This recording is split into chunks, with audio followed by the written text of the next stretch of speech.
Thailand Lab is one of the places where you can catch the trend earlier than other shows. Everybody in the scientific market know Thailand Lab, and it's an exhibition that we must come. This is our 4th year and we've been doing very well. There are a lot of visitor and supplier, exhibitor. The number is increasing every year. We are in an evolving industry, the life science industry, and especially in microbiology. We provide everything from preclinical services all the way through to clinical operations, study management. We have developed and launched a new testing method for cannabis. We are the leading player in water quality analysis. We are very well known for our pipettes and centrifuges. Well, my topic is about the food safety issues in Asia. I give a seminar in the topic of decision rule. That I was invited to talk about primarily global trends in biotechnology and the life sciences. We had many sessions that I spoke, and all of those are very good response. Mainly for matching my business here and also potential partners. They have many new technology that I'm looking for. This is an opportunity where I can meet all my international people and the local market also. This is our 3rd year in joining the show, and of course I've been bringing more and more participants from the Philippines. A good platform for us to socialize and talk with our customer and end user. Thailand Lab is really a good platform for us to meet the distributor, to meet the customer in the same place. It's also very well connected to other markets in this part of the world. And we are glad to continue join this activity to grow our business in Thailand. This is a place that we come together to update our research in biotechnology. I hope you all can get more business opportunities, expect more connections, and more investment in the future. And hope to see you all again at Thailand Lab International 2020 and Bio Investment Asia 2020.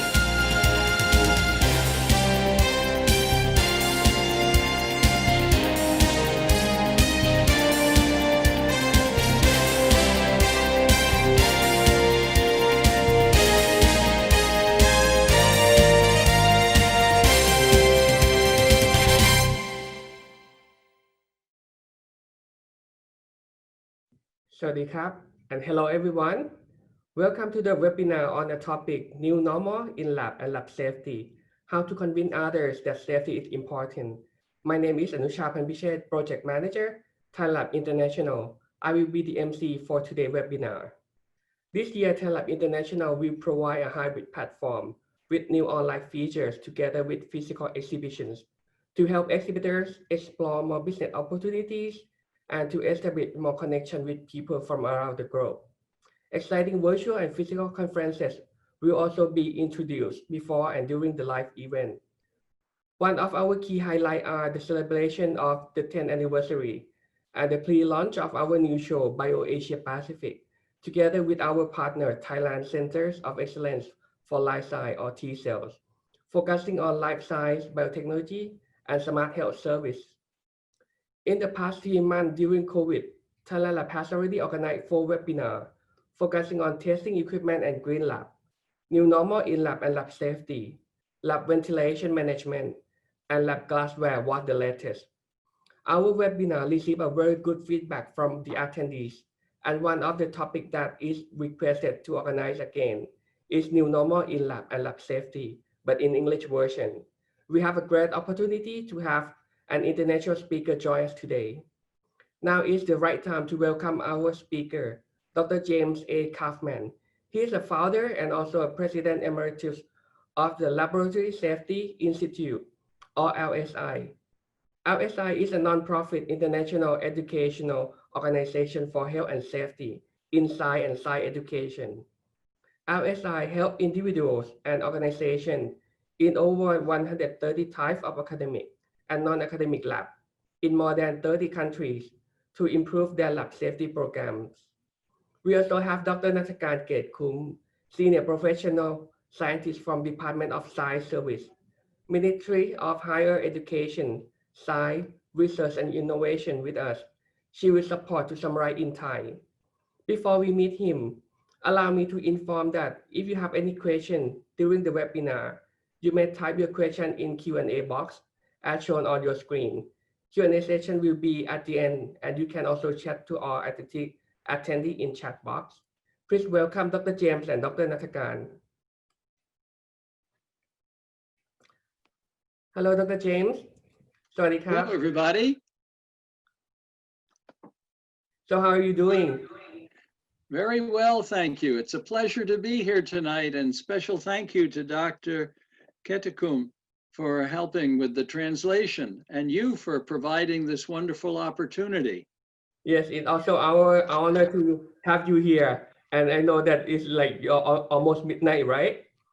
Yes, 11 o'clock. ขอบคุณดร.นัฐการด้วยนะครับที่เป็นเกียรติในการช่วยมาในส่วนของการมาsummarize หรือสรุปในวันนี้นะครับ Also thank you to Dr. นัฐการ as well. Thank you, very welcome me. And I think I should give a floor to Dr. James now. I'll share my screen.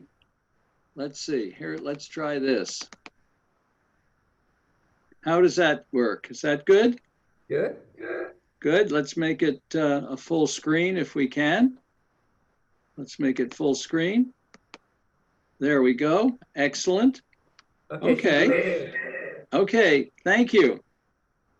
Well, good morning, everyone. Thank you for joining me. We're going to talk about how to convince others. This is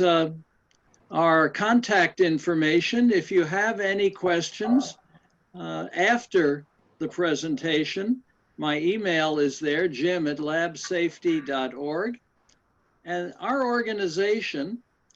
is doing many different things. Perhaps someone would be interested in being an international intern. We have had folks from Germany and from Mexico and from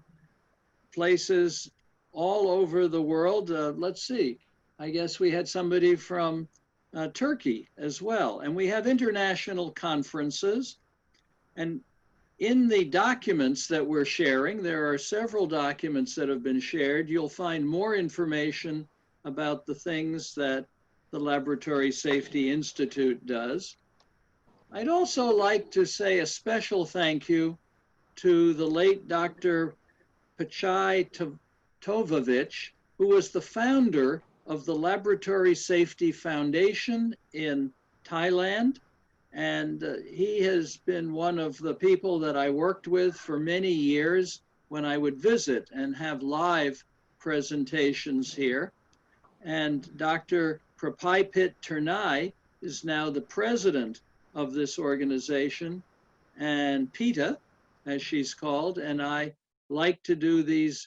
safety presentations together, but she's teaching an ethics class today, and it was very kind of Dr. Netakarn to come in and help with the translation.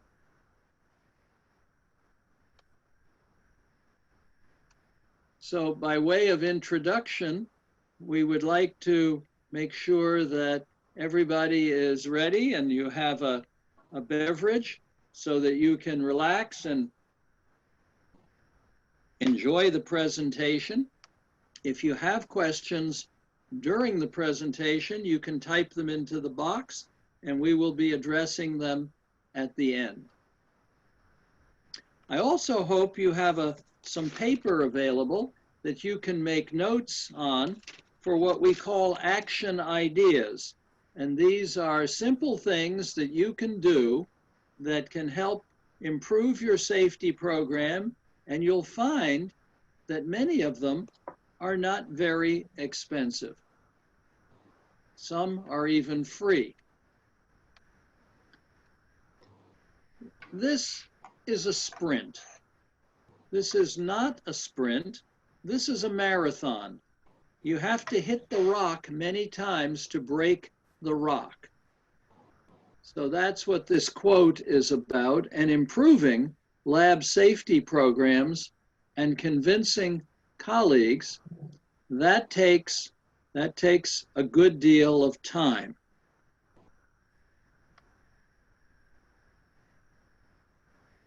There are many essential elements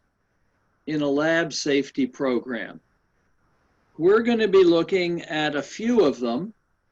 What do we mean when we say a lab safety program? Well, it's a planned group of activities, functions, and practices which occur regularly to address your health and safety needs. Here's the checklist with 33 different elements. And this is one of the handouts that is going to be available to you afterwards. And I'm happy to spend time with you and your organization on the phone with a visual connection, talking with you about all of these if you would like, and we can arrange a time to do that. Here are some more of them. And there are 3 columns. One column says, it's okay. We're doing a great job with this. And the middle column says, it needs additional work. We're not quite there yet. And the third column says, does not exist. So for example, we're looking at this. It says safety committee. Number 28 is safety committee. Do you have a safety committee at your place? Do you have a lab safety committee? And if it's functioning perfectly, you can put the check mark in the OK column. But if it needs additional work, the middle. And if you don't have a committee yet,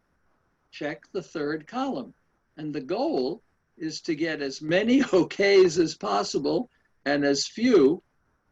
does not exist.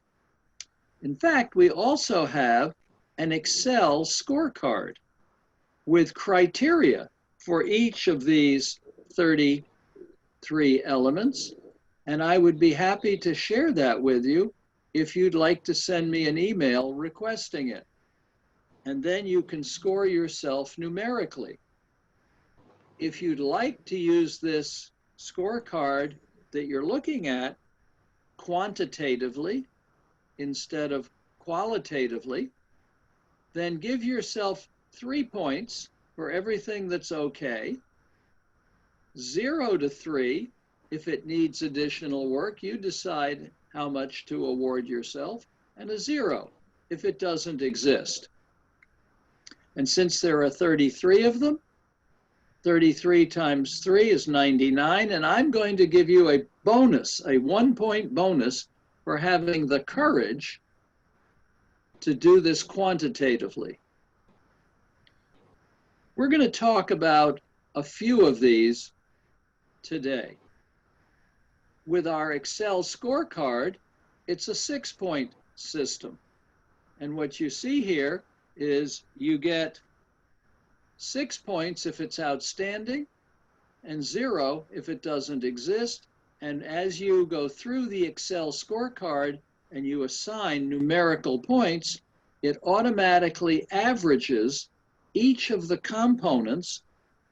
and you'll get a score for each. And when you're finished, it gives you your average score out of the total. If you would like us to do this review for you, then and receive a certificate, a recognition certificate, then we need to actually perform the review together with you. Otherwise, you and your colleagues can do this on your own. We like to say that there are 3 C's in safety. 3 words that begin with the letter C that help us to understand what safety is about. Life is full of choices. That's the first C. But you're not free to choose unless you know what the choices are. I'm going to describe some choices for you this morning. And choices have consequences. The people who make the best choices are the ones who know what the consequences are. If you look on our website, on our homepage, labsafety.org, you'll find that we have what's called the Memorial Wall. And it's a list of over 600 people who have died in the last 100 years in laboratory accidents. One of those people is that lady that you see there, Michelle Dufault, who was in 2011, she was a senior student at Yale University. And she was working alone at 2 o'clock in the morning in the chemistry department machine shop using a lathe. And she got her long hair caught in the lathe and she was killed. What does it take to convince people to care? We tell people to tie back long hair and loose clothing. We tell them not to work alone, but not everybody is willing to do this. Today, with COVID, we tell people it's really good if you wear a mask. Not everybody does that. And unfortunately, in all the places where large groups of people get together and don't wear their masks, we have increased cases of COVID virus. So please, when you're with others, when you're in public, wear the mask to protect other people.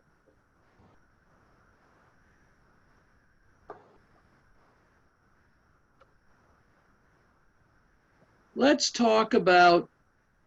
new employee safety orientation. I went to school for 25 years. And when I finished school, elementary, secondary, college, graduate school, postdoc, I went to work for the Dow Chemical Company.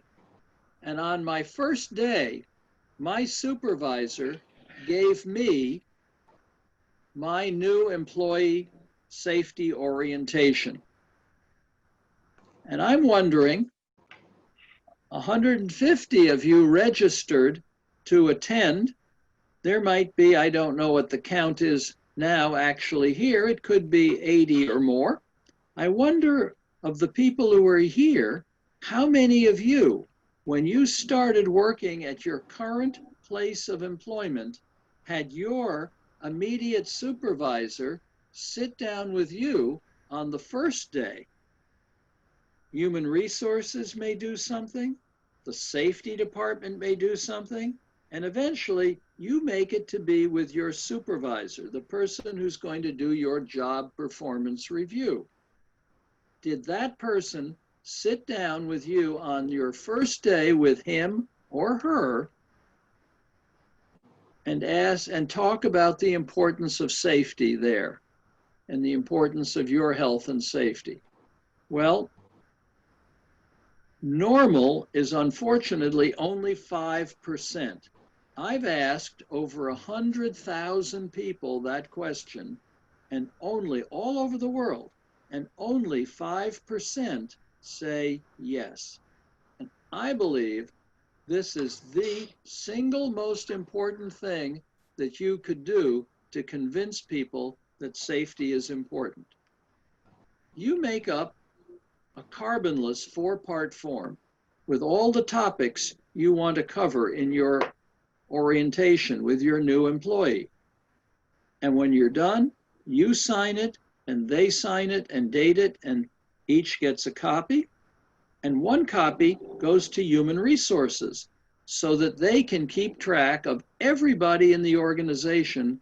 having this day one new employee safety orientation from the immediate supervisor.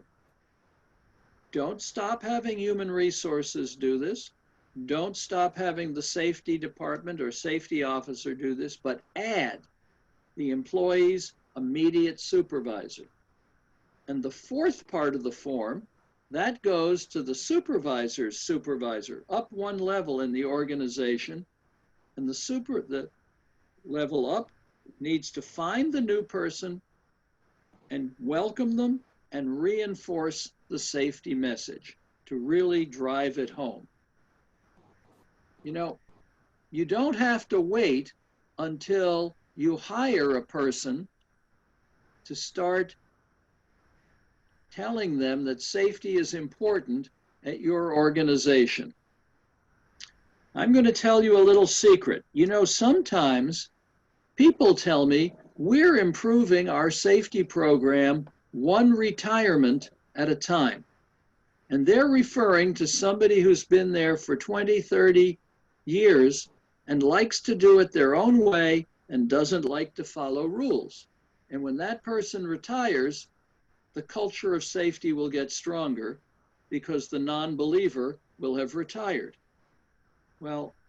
after today, please don't hire people who don't care. I asked all the chairs of the chemistry departments in the Southeast United States, how many of you have ever asked an employee, an interviewee, the lab safety question? And they said, what's the lab safety question? And I said, what have you done in the past that's going to allow you to contribute to our department's safety program? And you know what the answer was? Out of 50 people, 0. Not one chemistry department chair. All of them interview candidates. No one had ever asked a candidate the lab safety question. Please, after today, let's not hire people who don't care. If you really want to build a culture of safety in your organization, hire people who care more, not people who care less. I like to talk about, this is our lab safety rat,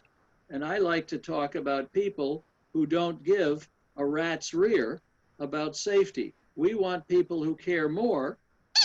not people who care less. And you could also put it in the ad for the position when you post the ad, wanted safety conscious person, and you could add it to the job description. Safety is an integral part of the job and part of the job performance review.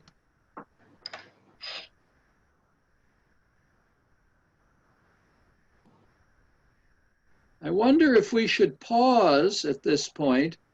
and see if there's anything that you might like to add to all of this, Dr. Netakarn. Okay, thank you very much. ค่ะจะขอสรุปสั้นๆนะคะในช่วงแรกที่ดร.จิมได้กรุณาเลคเชอร์มาก็คือท่านก็คือจะเสนอว่าในหน่วยงานใน organization เนี่ยถ้าทุกคนให้ความสำคัญกับในเรื่องของความปลอดภัยในห้องบริการตั้งแต่เริ่มต้นไม่ใช่ว่าให้เข้าไปทำงานจนถึงเกษียณแล้วถึงมาเห็นความสำคัญทำงานไป10-20 ปีแล้วค่อยเพิ่มความสำคัญก็คือจริงๆมันยังไม่เพียงพอค่ะตรงนี้คืออาจารย์เขาก็คอนวินส์ว่าคือเราเริ่มตั้งแต่ day 1 เลยอาจจะเริ่มมาตั้งแต่การเริ่มเข้ารับคนเข้าทำงานตั้งแต่เริ่มต้นก็ให้ซูเปอร์วิเซอร์เป็นคนเลสประเด็นตรงนี้ขึ้นมาตั้งแต่ที่รับเด็กเข้ามาก็คืออาจจะให้พูดถึงประเด็นในเรื่องของความปลอดภัยในห้องปฏิบัติการเริ่มตั้งแต่การคัดเลือกคนในส่วนของการสัมภาษณ์ในเรื่องของการโฆษณาเพื่อในส่วนของหน่วยงานให้เน้นถึงว่าในหน่วยงานของเราเห็นความสำคัญในเรื่องของความปลอดภัยในห้องปฏิบัติการแล้วก็คนที่ทำงานก็คืออาจจะมีในส่วนของในรายละเอียดของ job description ก็คืออาจจะเพิ่มในเรื่องราวว่าในเรื่องของความปลอดภัยในส่วนของการทำงานในห้องปฏิบัติการใดๆเนี่ยเรามีหน้าที่ใดๆเพิ่มขึ้นที่เกี่ยวกับในเรื่องของความปลอดภัยนี้ไหมนะคะประมาณนี้ค่ะที่อาจารย์เขาเน้นแล้วก็ส่วนใหญ่จะเป็นในเรื่องของให้คนมองเห็นตระหนักในเรื่องของความปลอดภัยในห้องบริการตั้งแต่เริ่มต้นที่ทำงานค่ะ It's okay Doctor Thank you Number 2 is the safety manual. Do you have a safety manual at your place? If you went back this afternoon, could you reach up on the shelf and take down the lab safety manual or bring up on your computer, on your intranet, a lab safety manual describing all the policies and procedures for working safely in your labs. You have to have these policies in writing. If you don't have your written policies for working safely in writing, you don't have policies, you have an oral tradition. When I started working at Dow, my boss handed me the Dow Central Research Safety Manual and said, Jim, over the last 100 years, we have written down how to work safely in our labs. This is how we want you to do it. If you don't want it, I want you to take it home tonight and read it, and tomorrow, please ask any questions, because this is how we do it here. It has to be in writing. It has to be readily accessible, either in print, right in the lab, or easily located on your intranet. It should be reviewed at least annually. And I have a special invitation to you. If you have a safety manual or a chemical hygiene plan, and it's in English, if you would like LSI to take a look at it, we would be happy to, and we'll send you back with our compliments 10 suggestions on how to make it better. We'll help you improve. You need to review at least annually. If you'd like an outside pair of eyes to look at it and make suggestions, we'll be happy to do that. The policies have to be enforced. If you don't enforce your policies, you don't have policies. What you have is called lip service. Some of you are parents, and I think your children know that sometimes you're just bluffing. You're not really serious about what you say. You're at the mall and they're making a fuss, and you say, if you do this again, I'm never bringing you back here. And well, they look at you and they know, oh, mom, dad, they're not going to do that. Adults are different. They can tell when you're, takes longer, but they can tell when you're bluffing, and eventually they'll do whatever they like, and you don't have rules.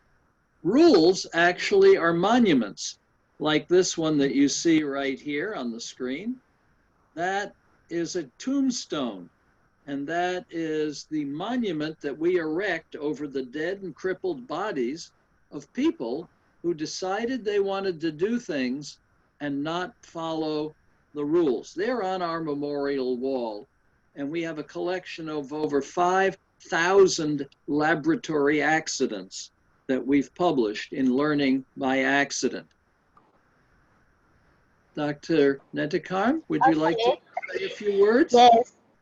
Okay. สำหรับในเรื่องของ safety manual ก็คือเหมือนมีวิธีการหรือแนวปฏิบัติแนวทางในการที่จะทำงานเพื่อความปลอดภัยอาจารย์เขาก็แนะนำว่าควรจะทำเป็นลักษณะที่เป็นลายลักษณ์อักษรมีการเขียนขึ้นมาแล้วก็ให้ทุกคนใน lab หรือทุกคนที่เกี่ยวข้องเนี่ยสามารถเข้าถึงได้เข้าใจได้ก็คือเป็นภาษาเดียวกันอาจจะแปลเป็นภาษาไทยถ้าเนื้อเดิมมันเป็นภาษาอังกฤษเนี่ยค่ะก็คือมาแปลให้เป็นภาษาไทยให้เข้าใจตรงกันทั้ง lab นะคะแล้วก็สามารถเข้าถึงได้ง่ายอาจจะมาเป็นในรูปแบบในเปเปอร์ที่ print out ในห้อง lab เลยหรือว่าสามารถอยู่ในคอมพิวเตอร์ก็คือทุกคนสามารถเข้าได้ในเรื่องของวิธีการแนวปฏิบัติในเรื่องของความปลอดภัยแล้วที่สำคัญก็คือต้องมีการบังคับใช้ในห้องปฏิบัติการก็คือมันต้องมีกฎนะคะเหมือนมาถ้าเราเขียนไปเฉยๆแล้วทุกคนไม่ทำตามก็จะเหมือนอาจารย์เขาก็เปรียบเทียบเหมือนครอบครัวพ่อแม่ลูกอะไรอย่างเงี้ยก็คือลูกก็รู้ว่าเนี่ยพ่อแม่แต่บางครั้งเขาก็ไม่เชื่อแต่เขาก็ลูกก็ยังเด็กก็ยังอย่างน้อยก็ยังสอนกันได้แต่พอเป็นผู้ใหญ่อาจารย์เขาก็เน้นแบบพอเป็น adult เนี่ยมันจะยากในการที่จะเชื่อฟังแต่ถ้า enforce ก็คือบังคับบ้างแล้วก็อาจจะยกตัวอย่างกรณีศึกษาที่ร้ายแรงรุนแรงที่แบบทำให้เกิดการเสียชีวิตอย่างอาจารย์เขาก็เน้นว่ามันมีเหตุการณ์ที่เกิดเหตุแบบ500 กว่าเคสที่ มีคนตายอันเนื่องมาจากอุบัติเหตุในห้องปฏิบัติการที่เกิดจากการที่ทำงานด้วยไม่นึกถึงความปลอดภัยอะค่ะประมาณนี้ในเรื่องของ safety manual ที่อาจารย์พูดถึง yes doctor I'm done. Good. Number 3 is the safety committee. My boss at the Dow Chemical Company said, Jim, if there's anything in the manual that you want to do differently, don't do it. Take your suggestion to the safety committee, and if they approve it, they'll put it in the manual, and then we'll all do it that way. But until then, we do it the way it is in the manual. How do we convince people that safety is important? We give them a new employee safety orientation by the supervisor. We have a safety manual, and we have a safety committee that meets regularly. Once a month would be very good. That we have membership that rotates. So if you were to have 30 people working in your laboratory, I would take 6 people and put them on the committee, and after the first year, one person goes off and a new person comes on, so that over 5 years, everyone in the lab participates, and everyone has an alternate, so that if you're sick, you're at a conference, you're at a training course, you can't be there, you're on vacation, the alternate goes, and the committee has a full dose of people. Every month after the first year, it's the alternate who takes over, and we appoint a new alternate. So there's this constant rotation. This isn't something that Jim and Netakarn and Anuka do because we think this is fun. This is something everyone who works in the lab does, including the head of the lab. And there's something called a central safety committee. And this is where the highest ranking person in the organization, the lab director perhaps, the vice president for research, the president, and their direct reports get together regularly, perhaps once a week, and once a month, they put on a safety hat, a hard hat, and they become the senior management safety committee. And they talk about these things at the highest level of the organization. Everybody needs to be involved. Doctor? Okay. Yes. ในเรื่องนี้นะคะอาจารย์เขาก็พูดถึงในเรื่องว่าในส่วนของหน่วยงานในคณะกรรมการควรมีคณะกรรมการในการทำงานที่เกี่ยวข้องกับความปลอดภัยในทุกๆระดับชั้นก็คือเพื่อให้ทุกๆคนมีความเกี่ยวข้องกับในเรื่องของความปลอดภัยของห้องปฏิบัติการได้เข้าใจเท่ากันนะคะคือจะไม่ใช่แค่ผู้ปฏิบัติงานก็จะเป็นทั้งในระดับทั้งsupervisor ถึงระดับข้างบนเขาก็จะได้เข้ามาเห็นลูกของการทำงานในเรื่องของได้เข้ามาเกี่ยวข้องอะค่ะเขาก็จะเข้าใจถึงว่าความสำคัญของการทำงานเพื่อความปลอดภัยมันต้องมีองค์ประกอบอะไรเพื่อให้ทุกคนเข้ามารับฟังมาแลกเปลี่ยนแล้วก็ทั้งหมดเนี่ยต้องมีการเปลี่ยนเวียนหน้าที่กันได้ทำในทุกๆตำแหน่งเท่ากันเพื่อที่จะได้เข้าใจในเลเวลเดียวกันนะคะแล้วก็ทุกคนจะต้องมีการได้รับการฝึกอบรมในเรื่องของความปลอดภัยทั้งในเรื่องของการเข้าร่วมคอนเฟรนซ์ในเรื่องของเทรนนิ่งเพื่อการปรับระดับความรู้นะคะประมาณนี้นะคะโดยประมาณนี้ yes one of the important things that we need to think about is having some kind of a rules agreement or rules understanding. And my boss at Dow said to me, on the first day during this orientation, he said, Jim, when you come back tomorrow, we want you to sign the manual in the front where it says, I've read it, I understand it, and I agree to follow these procedures. That I was being asked to sign a rules agreement. I wasn't a sophomore in high school. I wasn't a sophomore in college. I was a PhD with 2 years of postdoctoral experience signing a rules agreement. And perhaps at the schools and colleges and universities in Thailand, the faculty might ask the students, the teachers might ask their students to sign a rules agreement, 10, 15, 20 rules. And this is something because we ask the faculty to be the role models, that the faculty should also sign this and not have it just be implicit that they're the role model. And administrators could sign, and management and employees in non-academic institutions. But it turns out there's not just 3 parts to a good rules agreement, there are 4. I've read it, I understood it, and I agree to follow the rules. And the 4th part I call the realize. I realize that if I don't follow the rules, it's going to cost me the privilege of being here with all of you. That it could cost me the privilege of being a student, or it could cost me the privilege of being a faculty member or an employee. Everyone in the organization must follow the rules. Otherwise, you don't have rules, you have lip service. There need to be consequences. There needs to be enforcement. One of the things that you can do is you can provide a cover letter signed by the highest ranking person in the organization. And that would be either the president of a college or university. A model of this, for example, could be given away by the Ministry of Education to all of the schools, a sample science rules agreement for schools.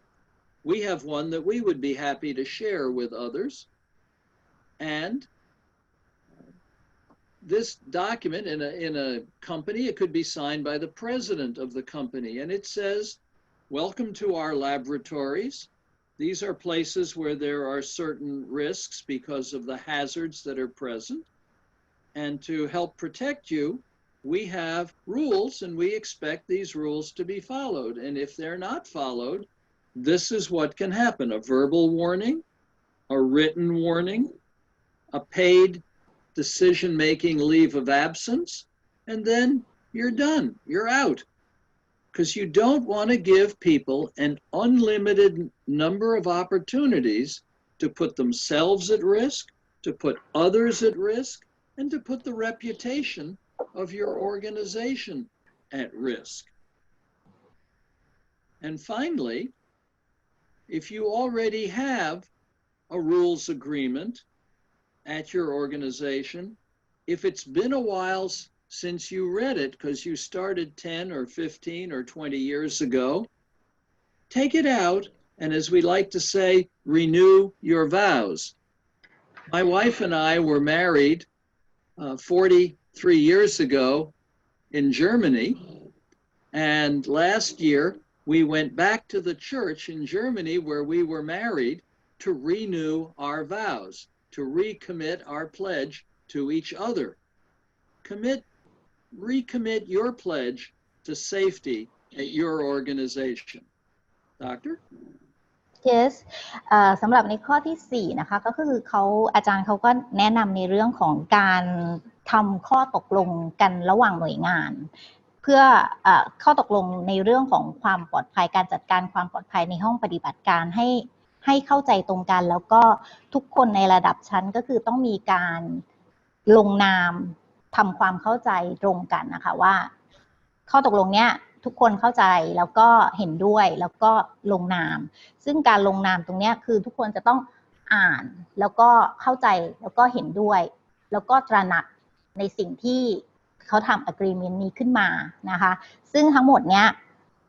สุดท้ายเนี่ยคนที่จะต้องทรายสุดท้ายที่จะเข้าเห็นด้วยกับข้อตกลงทั้งหมดก็คือระดับท็อปของหน่วยงานไม่ว่าจะเป็นของบริษัทเองหรือในส่วนของมหาวิทยาลัยหรือในส่วนของคณะก็คือในระดับคณะบดีหรือหัวหน้าภาคประมาณนี้คือประเด็นคืออาจารย์เขาก็คือแค่เน้นประมาณว่าคือระดับท็อปก็คือต้องลงนามด้วยเพื่ออย่างน้อยก็คือท็อปก็เข้าใจแล้วก็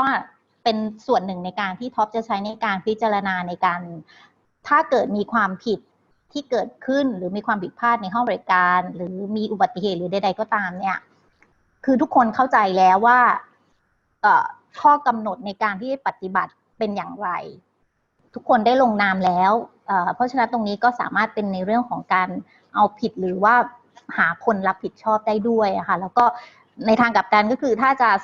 จะรีโวคือจะให้คะแนนหรือมีการโปรโมทใดๆก็คือถ้าทำดีตรงนี้ก็คือตัวท็อปเขาก็จะเป็นส่วนหนึ่งในการที่จะพิจารณาตรงนี้ให้ด้วยนะคะและอย่างไรก็ดีในเรื่องของกฎระเบียบแล้วก็ข้อตกลงเนี่ยจะต้องมีการปรับให้ทันสมัยเมื่อเวลาที่ผ่านไปอย่างน้อย5 ปีอะค่ะ5 ปี10 ปีก็คือต้องมีการปรับอยู่ตลอดเวลาไม่ได้ใช้ข้อกำหนดหรือระเบียบเดิม Yes please Good. I want to add 2 comments that first, one of the handouts that you've got is all the slides that we're using this morning. So you can download pictures of these slides 4 to a page so that if you want to review them, if you want to share them with other people, you have the PDF of these slides available to you as a handout. That's one thing I want to point out to you. And number 2, these numbers, it says number 26 here. That is referring to the numbers on that lab safety checklist with the 33 elements. These are the elements that are being referred to when we talk about rules agreement number 26. When we talk about the 4 simple questions, we are referring to numbers 14, 12, 23, and others on that checklist. What are the 4 simple questions? Well, I had been working at Dow for 2 weeks. I turned a round bottom flask into a Roman candle with purple flames and black smoke. The sirens were going off, the building was evacuated, nobody got hurt. 2 weeks later, back at the grad school that I went to, Worcester Polytechnic Institute, where it turns out both Supawan Tantianan, who you may know from Chulalongkorn University, and Dr. Prapipit, they also went to WPI in Worcester, Massachusetts. There was an explosion, and a graduate student lost parts of both hands in that explosion. And when I saw this, I thought there was no way my 25 years in school had prepared me to work up to the standard of a place like the Dow Chemical Company. So I wrote something. It's called the Laboratory Safety Guidelines. And that publication, they sent out in the 70s to 2,000 colleges and got back requests for 250,000 reprints. Since then, we've given away 6 million copies of these guidelines. There's a copy of it for you posted with the handouts in both English and, thanks to Dr. Prapipit, in Thai as well. You can have it in both languages. And if we have 22 languages, we just added Danish. If you speak a language that we don't already have, and you would like to volunteer to translate that document into some other language, we have Mandarin, we have Korean, we have Sinhalese. Do you speak another language, and would you like to share it with people in that country? We would be very happy to have your help, and you can write to me if you'd like to do that. What are the 4 simple questions? Number 1, what are the hazards? Life has 9 hazards: chemical, physical, biological, mechanical, noise, radiation, high-low pressure, electrical, and stress. Let me say that again in case you didn't catch all of them. Chemical, physical, biological, noise, radiation, high-low pressure, electrical, and stress. Can you recognize the presence of all of these hazards in your workplace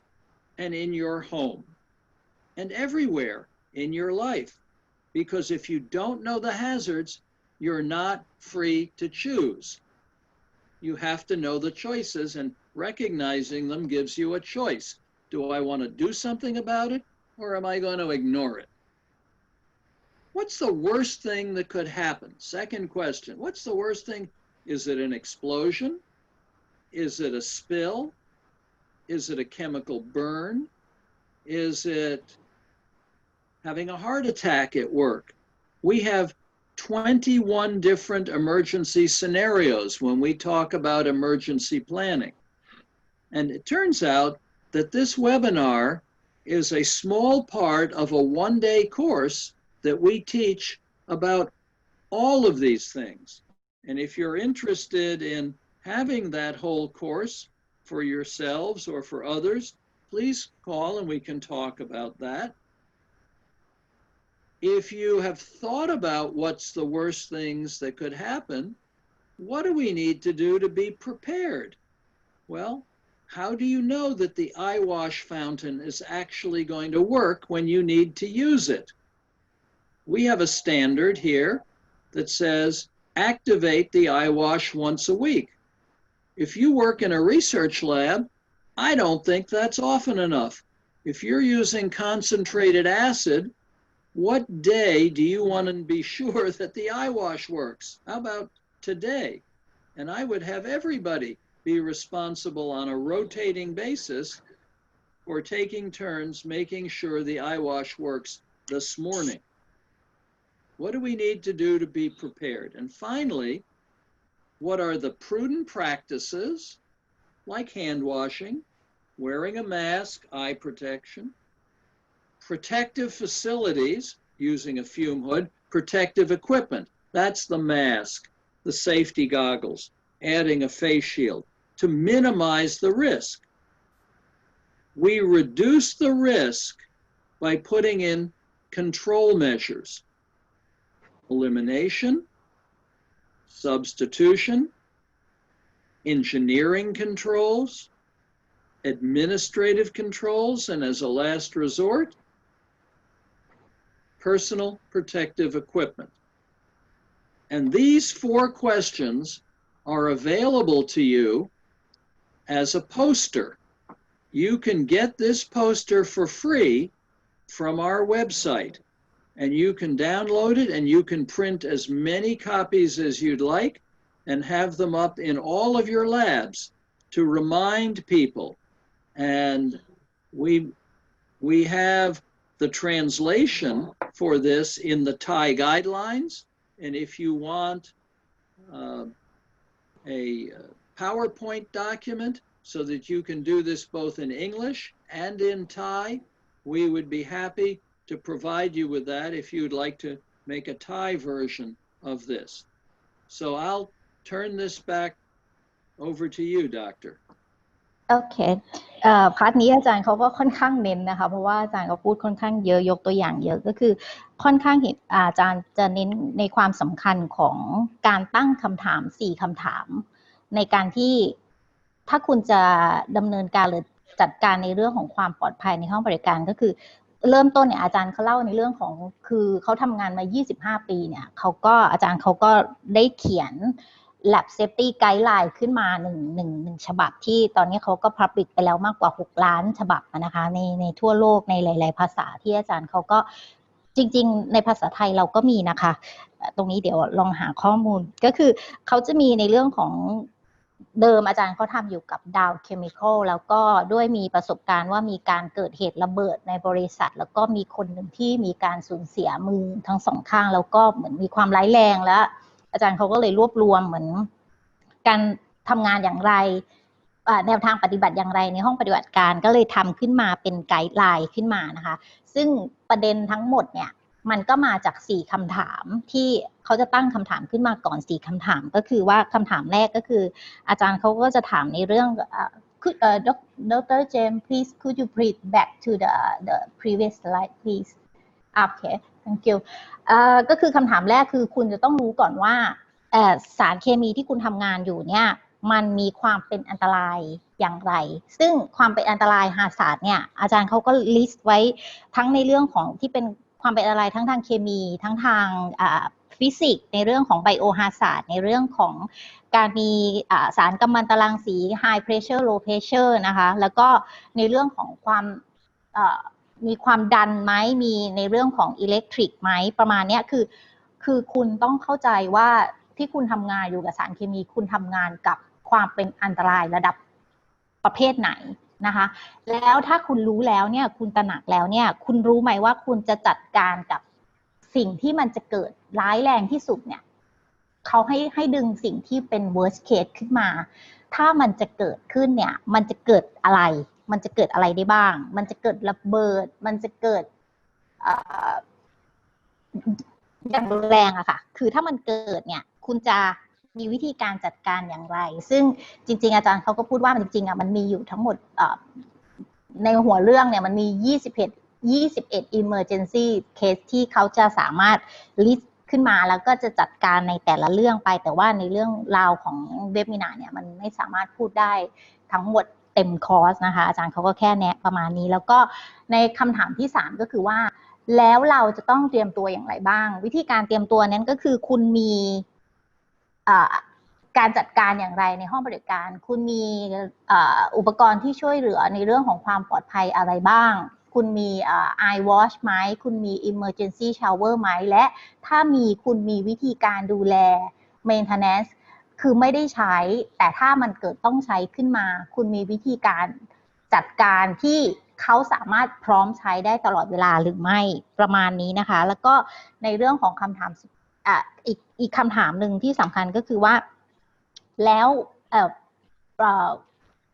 แนวปฏิบัติ prudent practice ที่สำคัญเนี่ยคุณจะต้องมีอะไรที่จำเป็นมีอุปกรณ์เครื่องมืออะไรเวลาที่ทำงานกับสารเคมีนั้นๆคุณมีแว่นที่เหมาะสมไหมคุณมีถุงมือ PPE ที่ใช้งานที่เหมาะสมกับสารเคมีนั้นๆอุปกรณ์ประเภท material นั้นเหมาะสมกับสิ่งที่คุณกำลังจะใช้งานกับฮาซาร์ดที่คุณทำงานอยู่ด้วยหรือไม่นะคะแล้วก็รวมทั้งวิธีการ control ก็คือการจัดการนั้นถ้าไม่มีการแทนที่มีในเรื่องของการใช้แทนการลดการเกิดการลดความเสี่ยงวิธีการลดความเสี่ยงของคุณมีวิธีการไว้ด้วยหรือไม่นะคะอย่างเช่นลดความเสี่ยงคือมีการใช้ PPE ป้องกันที่เหมาะสมแล้วก็มีการเลือกใช้อุปกรณ์ป้องกันอื่นๆใดที่เหมาะสมกับสารเคมีนั้นๆนะคะประมาณนี้โอเค yes I'm Mr. Anunsha. I'm conscious of the time and we do want to have time for questions, so I'm thinking that we need to go to the end at this point, and because we're not going to have time for everything, so I think we should stop here and give people a chance to have their questions answered. And if you agree, unless you want us to go over quite a bit in terms of time, if you want us to end directly at What is your pleasure? Shall we just go to the questions now? Yeah, I think during the time, if there is any question, so you can also answer the question from the Q&A box. Yes, and I do have some questions that were submitted in advance, and I can answer maybe one of those and then go on to the others, or shall we just do the Q&A box first?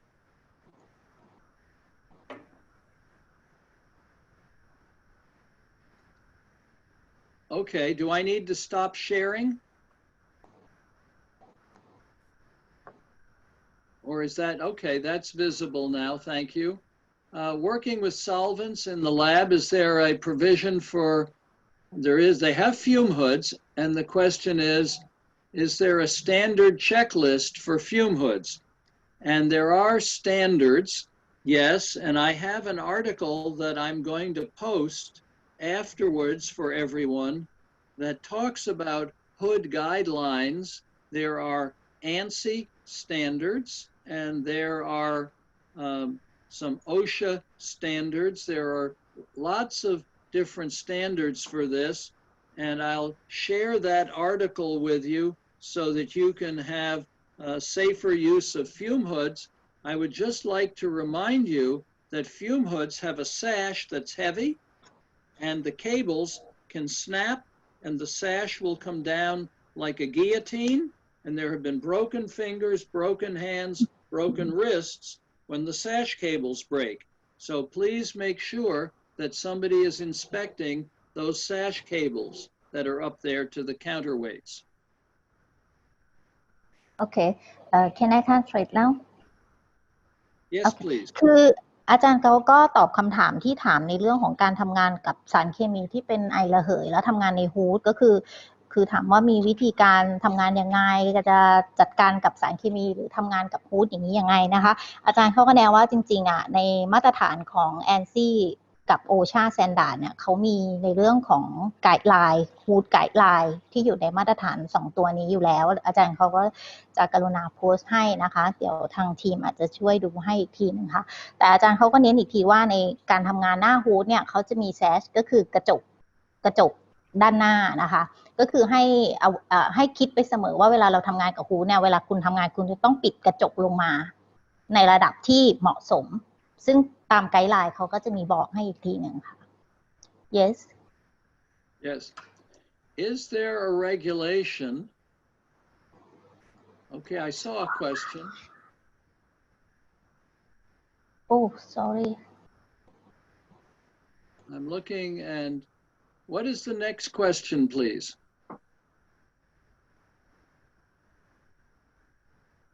handling system for titration flasks and reagent, how to keep the flask. Yes, all containers of these larger materials should have a secondary container around them so that if the original container breaks, the spill would be contained, particularly for the larger containers like a 2.5 liter acid or solvent bottle. ค่ะyes อาจารย์ก็แนะว่าคือการทำงานกับ titration flask เนี่ยก็คือจริงๆแล้วที่แนะอย่างเดียวก็คือคุณจะต้องมี secondary container ก็คือทำงานไปคือต้องใช้ secondary container ค่ะคือภาชนะรองรับอีก1ชั้นเพื่อป้องกันการหกรั่วไหลของสารเคมีที่เป็นของเหลวค่ะ yes and the next question please wearing safety goggles and a face mask during is sometimes it fogs and gets difficult to see. Yes, I understand this happens, and I recommend that if you can,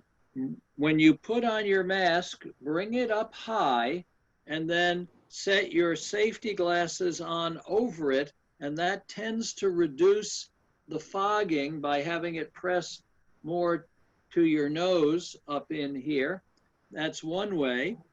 Another way is to cover the lens, have anti-fog lenses on your glasses and your safety glasses or goggles, and that will help also. And a third way is to reduce the humidity in the room with a dehumidifier. The lower the humidity, the less likely it is to fog up. ค่ะอาจารย์ก็แนะว่าถ้าเวลาเราใส่แว่นแล้วทำงานกับ Google เนี่ยมันจะเกิดคำถามก็คือมันมีฝ้าอยู่ในแว่นจะทำยังไงอาจารย์เขาก็แนะว่าก็คือให้ใส่ให้แน่นก็คือให้ขยับให้แน่นอะค่ะไม่ให้มีเข้าไป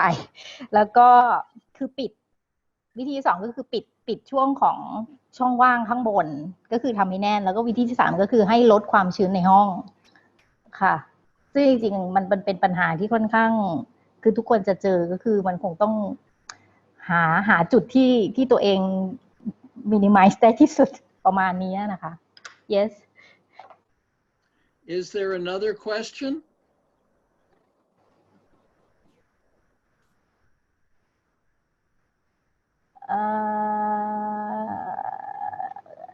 I don't see any others at this point.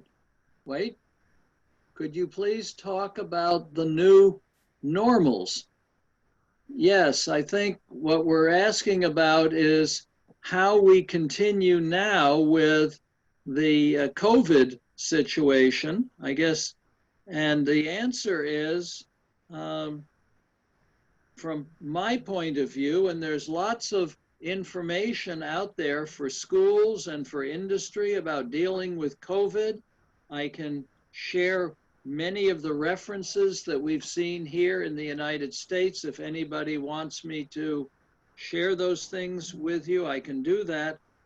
But we need to social distance. We need to stay apart from people. We need to wear a mask anytime we're out with other people. And this is very important to break this chain. Unfortunately, everywhere where people have been gathering in the United States and not wearing masks, we see a rise in the number of cases. If 95% of all the people here were to wear their masks, then we could significantly reduce and probably between now and the end of the year save about 70,000 lives by wearing. Very important for protecting other people. Please wear your mask. Keep social distance, keep groups smaller. You wash your hands a lot and use hand sanitizer. ค่ะก็คืออาจารย์ก็แนะว่าถ้าก็มีคำถามว่าเราก็ช่วยแนะนำในเรื่องของ new normal การใช้ชีวิตแบบ new normal บางทีอาจจะอยากให้พูดในเรื่องห้องแลบหรือว่าแต่อาจารย์เขาก็พูดกว้างๆนะคะว่าก็คือจริงๆก็คือณตอนนี้คือชีวิตเราก็คือต้องเปลี่ยนในเรื่องของการต้องทิ้งระยะห่างมีเว้นระยะห่างกันอาจจะใช้ในห้องแลบได้นะคะก็คือมีใช้ social distancing ในห้องแลบได้เหมือนกันแล้วก็ wear mask ซึ่งจริงๆถ้าเราเข้าห้องบริการเราก็ต้องใส่มาสก์อยู่แล้วในเวลาที่ต้องอยู่กับคนด้วยในชีวิตในปกตินะคะแล้วก็ในเรื่องของพฤติกรรมการล้างมือการล้างมือบ่อยๆการใช้hand sanitizer นะคะก็คือแล้วก็ประมาณนี้ค่ะก็คือเหมือนเปลี่ยนพฤติกรรมชีวิตซึ่งณตอนนี้จริงๆพวกเราก็ค่อนข้างเปลี่ยนกันไปเรียบร้อยแล้วนะคะจริงๆแล้ว yes please yes we saw these being advertised, my wife and I. It's called Germ Key, and it's about this big, and you can use, it's made out of copper in part, which is antimicrobial, and you can use it to touch things. You can use it for touching, and you can use it for pulling open a door so you don't touch it with your hand, and it is resistant to the growth of COVID. So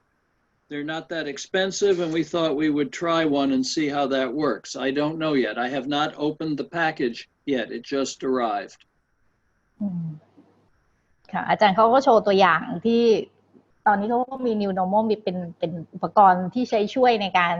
เปิดปิดประตูใช้เหมือนคล้ายๆคีย์กุญแจค่ะไว้ทัชแทนที่เราจะใช้มือเราโดยตรง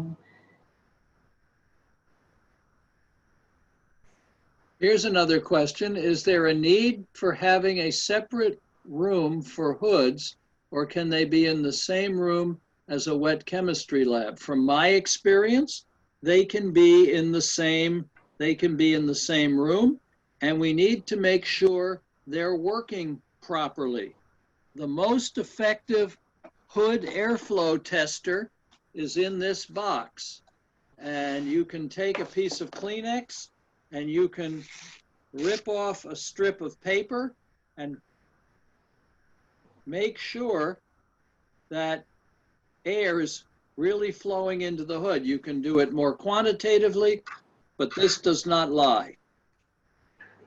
ค่ะก็คำถามว่าเราจำเป็นต้องแยกห้องการติดตั้งฟูมฮูดกับห้องเวทแลบไหมในห้องเตรียมห้องปฏิบัติการนะคะก็คืออาจารย์เขาบอกว่าไม่จำเป็นจริงๆก็คืออยู่ในห้องเดียวกันได้แต่ว่าคุณจะต้องแน่ใจก่อนว่าฮูดคุณยังทำงานได้ดีอยู่ก็คือยังมีการทำงานดูดขึ้นไปซึ่งวิธีการเช็คก็คือเช็ค air flow ค่ะก็คือการดูดของฮูดที่คือทำงานว่ายังมีประสิทธิภาพดีอยู่ไหมก็คือโดยการใช้กระดาษทิชชู่เบาๆแล้วก็ทำเป็นชิ้นเล็กๆแล้วก็เช็คการดูดของฮูดเมื่อเปิดการใช้งานซึ่งอาจารย์เขาก็บอกว่าตัวกระดาษมันจะไม่โกหกก็คือเขาก็จะถ้ามันมีการดูดก็คือมันจะต้องเป่าขึ้นไปข้างใน Thank you everyone for being with us today. I appreciate the opportunity to talk with you, and if you would like to follow up, you have my email address, jim@labsafety.org. I would be delighted to hear from you, and if you would like to call, we can start with an email and I will give you my direct contact information. สำหรับทุกท่านนะครับถ้ามีคำถามเพิ่มเติมนะครับสามารถส่งคำถามมาได้หรือทางเราเนี่ยจะรวบรวมแล้วก็ให้ทางดร. เจมส์เนี่ยตอบทางอีเมลนะครับแล้วก็อย่าลืมช่วยกันตอบเซอร์เวย์ด้วยนะครับ so if there are any further questions our team will gather all the questions and send to Dr. James so he can reply to you direct in your emails and also please help us to make a survey for our webinar today whether it is satisfy you or you want any news or next webinar on which topic so we can arrange it for you. And also, for those who are interested in more detail of lab safety, you are invited to join us at Thailand Lab International and BioAsia Pacific during 28 to 30 of October 2020 at Bitech EH101, EH103 and 104. Our highlight this year will be the 10th anniversary celebrations and also the Biosquare and Ecosystem Partner Business Matching Program, variety of conference toward Thailand 4.0, and also New Normal in Lab exhibitions. You will also see this part in our show. Once again, and we are pleased to say thank you our speaker, Dr. James Kaufman, who is a famous in laboratory industry that dedicated his valuable time today for us for this webinar, while time in USA is, I think, already past the midnight. And thank you very much, Dr. Nathakan, for your kind contributions. We are very appreciated. And please stay safe and keep in touch. And I would like to say this is a very good opportunity for us and also for the attendee who can learn about the webinar and also the lab safety from Dr. James and Dr. Nathakan. Good night and thank you.